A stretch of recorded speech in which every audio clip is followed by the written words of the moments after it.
పెద్ద పులుల సంతానోత్పత్తి సమయం నేపథ్యంలో నాగార్జునసాగర్ శ్రీశైలం పెద్ద పులుల అభయారణ్యంలో జూలై 1వ తేదీ నుంచి సెప్టెంబరు 30వ తేదీ వరకు మానవ సంచారం నిషేధం అమలు కానుంది.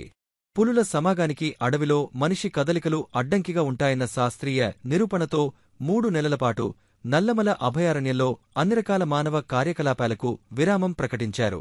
ఆ మగ ఆడ పులులు కలిసే టైం, వాటి సంతానోత్పత్తి కోసం మగ ఆడ పులులు కలిసే టైం, మేటింగ్ టైము. అప్పట్లో పులులు వాటి ప్రవర్తన కొంచెం విపరీతంగా ఉంటుంది, అగ్రెసివ్గా ఉంటాయి.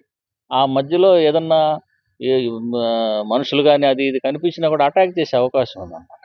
అదిగాక ఈ కొంచెం వాటికి డిస్టర్బ్ అయితే వాటి మేటింగ్ అనేది జరగకుండా పోయేదానికి అవకాశం ఉంది. అంటే సంతానోత్పత్తి పెంచేదాని కోసమే వాటికి ఫ్రీగా వదిలేసి 3 months మనం ఈ మనుషులు కానీ ఏం కానీ ఎంట్రీ లేకుండా చేస్తాం.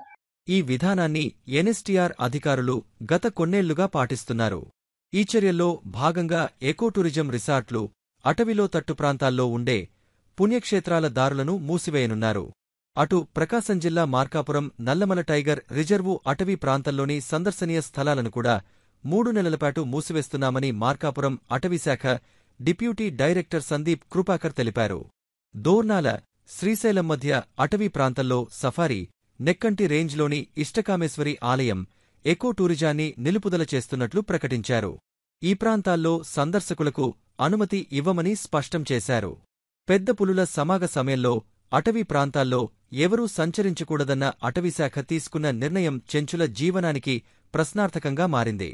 నల్లమల అటవీ ప్రాంతంలో మనుగడ సాగించే చెంచులు అటవీ ఫలసేకరణ, తేనె, నన్నారి గడ్డలు, జిగురు వంటివి సేకరిస్తూ జీవనోపాధి పొందుతున్నారు. మానవ సంచారం నిషేధం అమలుకానుండటంతో ఉపాధికి దూరమవనుందనే ఆందోళనలో చెంచులున్నారు. ఇలాంటి తరుణంలో వారికి జీవనభృతి కల్పించాలని వారు కోరుతున్నారు. పెద్ద పులుల ప్రవర్ధనానికి ప్రాముఖ్యత కల్పించినట్లే తమను అన్ని విధాలా ఆదుకోవాలని వేడుకుంటున్నారు.